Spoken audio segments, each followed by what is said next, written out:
This is the story of November 680 Kilo Hotel. November 680 Kilo Hotel was a private Cessna Citation CJ-1, and it was owned by a 73-year-old man. He had more than 4,400 hours of flying experience, of which 3,200 hours were logged on the CJ-1. On the 13th of April 2019, the pilot and three of his friends were flying from Bournemouth International Airport in England to Rotterdam in the Netherlands. The pilot was in the left-hand seat and his friend occupied the right-hand seat. At 4:17 p.m., the plane lifted off from runway 08 and the plane started to climb to 3,000 feet. As the plane flew a heading of 075 degrees, ATC instructed the plane to climb to 10,000 feet. ATC added, quote, "Resume on navigation, direct Goodwood," end quote, but a reply did not come. To carry out ATC's instructions, the plane needed to turn right, but it did not. The plane instead started to turn left. In the cockpit, the pilot felt a slight vibration and a warning light named Atlas illuminated. At 3,000 feet and 6 nautical miles from the airport, the plane started to bank left. Soon, the plane was in a left bank and descending. As the plane went through 45 degrees of bank, the autopilot disconnected. In an attempt to save his plane, the pilot commanded full right rudder and full right aileron, but the plane was stuck in this left-hand turn. The pilot moved the throttles back to idle.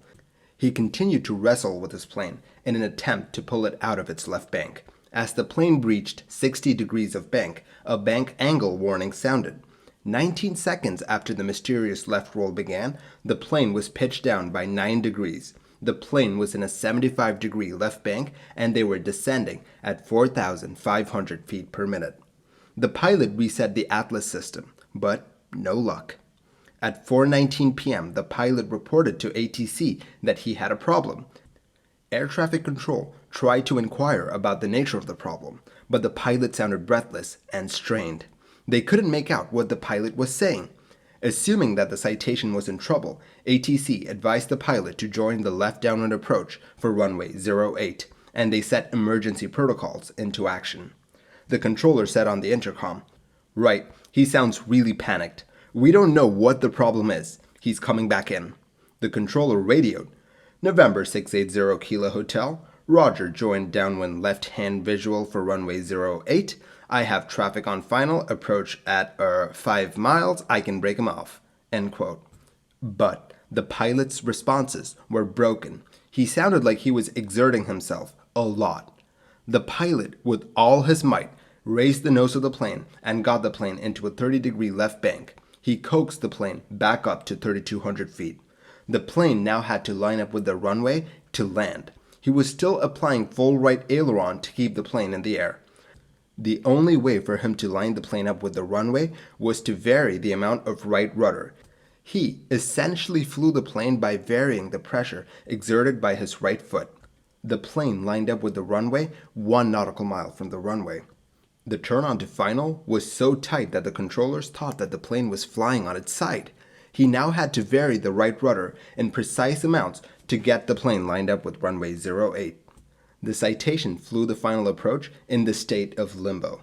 At 4:23 p.m., the plane touched back down at Bournemouth. All 4 on board were shaken and exhausted, but they were safe. To understand the events of April 13, 2019, we have to look at the CJ-1 in more detail because this wasn't any old CJ-1. It had been modified. The CJ-1 had Atlas, or Active Technology, Load Alleviation. The Atlas system is used to improve the aerodynamic efficiency of the plane. To install the Atlas system, you had to remove the original wingtips, and then you had to add extensions to the wing to make it longer, and at the end, a winglet was added. The extensions on the wing housed what are known as TACS, or Tamarack Active Camber Surfaces. I'm going to call them TACS for short. The TACS is positioned at the trailing edge of the wing, and it looks and deflects like an aileron. So think of the TACS as an extra aileron at the tip of the wing for now.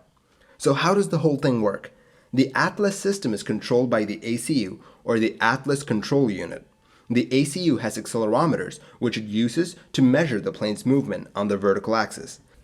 So, when the acceleration exceeds specific thresholds, the ACU activates the TCU, or the TACS Control Unit.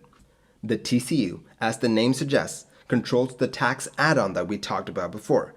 The TCU can command the tax into three positions: tax up, tax fared, that is the neutral state, and tax down. Now, I compared the tax to ailerons before. Sure, they look a bit like ailerons, but unlike ailerons, the tacks are symmetrical. That is, if one tack is in the upward position, the other will be too. That is, they mirror each other. The TCUs constantly talk to each other to see if both of the tacks are symmetrical. If the TCU finds that one tax is up and the other one is down, that is, if it detects an asymmetry, the TCU will depower the actuator that powers the tax. In addition to that, the TCU has electronic limiters to make sure that it doesn't push the tax too far up or too far down. In addition to that, it also has mechanical stops to prevent it from deflecting too much when the actuator is depowered. So after the emergency landing, investigators examined the plane. They suspected that the tax on the left wing had an issue.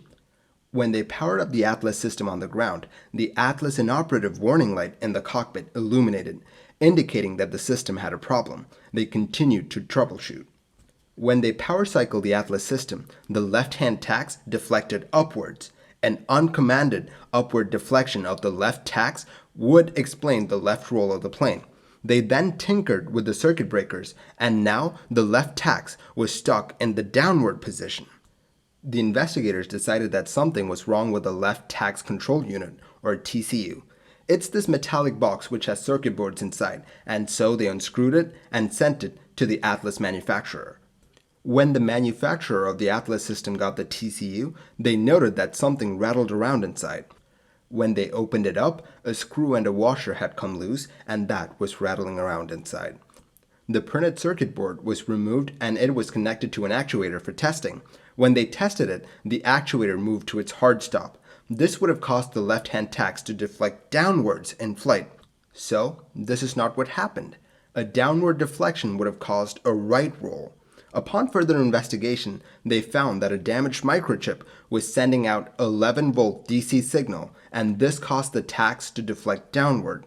The damage on the chip was a symptom of what was wrong, so they continued to test. Eventually, they found out that if you short-circuited 2 pins on the circuit, it would cause the actuator to extend, which meant that the tax would deflect upwards and cause an uncommanded roll to the left. So, the loose screw rattled around the TCU and caused a short circuit.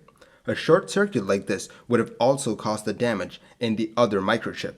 In their testing, they found that the left-hand tax would deflect upwards due to the short circuit, and when it did, the TCU would depower the actuator because it detected asymmetry in the system. This was a safety feature, and the Atlas manufacturer highlighted this fact on its website. It said, in the event of a failure, the tax would trail or return to the neutral state. Had that happened, the roll would have never happened. So, what happened? When the actuator got depowered because the TCU detected a discrepancy in the position of the left-hand tax compared to the right-hand tax, the left-hand tax was subject to aerodynamic loads. This caused the left-hand tax to deflect upwards as far as it would go, and it got locked there. With the left-hand tax sticking up, it sent the entire plane into an uncommanded left-hand roll. Now, you might be sitting there going, wow, what a chain of unforeseeable events. How could this happen even once? The odds must be astounding. Actually, this had happened 3 times before. There was a service bulletin that had been out since early 2018 that asked operators to replace the screws in the TCU as they had a tendency to loosen over time and to eventually fall out. This was a Category 2 bulletin, which meant that it had to be done before the plane completed 150 flight hours or a year from the receipt of the service bulletin. The plane was only at 107 flight hours, so the service bulletin had not been done. There's one last part to this puzzle. These modifications were certified by the FAA, and so they had to run a lot of tests before they got certified. They had to run a gauntlet of tests. Tests where there was an uncommanded extension of the tax, etc., that sort of stuff. The results of these tests were put into a flight manual supplement, or AFMS. It's basically a manual that tells you how to deal with emergencies, like an asymmetric tax activation, for example. The supplement told the pilots to use roll trim in this emergency situation and to reduce speed. Trimming the airplane would have made controlling the plane a lot easier. In very simple terms, trim is used to apply a constant force on the plane. In this case, the plane was banking to the left, and trimming the plane to the right would add a force to the right, helping to stabilize the airplane. In test flights, they assumed that the pilot would trim the plane in case of a runaway tax activation, and trimming the plane would have made it a lot easier to fly. But the pilot of the plane was unaware of this flight manual supplement, as he had purchased this plane from another entity, and it was them that did the modifications. Moreover, when the plane started banking, the pilot went into the sort of fight or flight mode, and he had both hands on the control column and was fighting very hard to keep the plane under control. Quote, he did not have the capacity to assess alternative actions such as using the speed brake and aileron trim. End quote. In the end, a loose screw rattled around, which ended up short-circuiting important control surfaces on the airplane. They were very lucky to get back on the ground safely. Thank you for watching this episode of Mini Air Crash Investigation.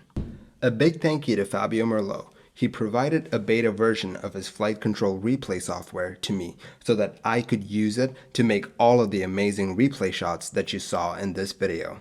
So, thank you. If you like the videos that I make, do consider liking and subscribing. It will really help the channel grow. I'll catch you guys next time. Stay safe.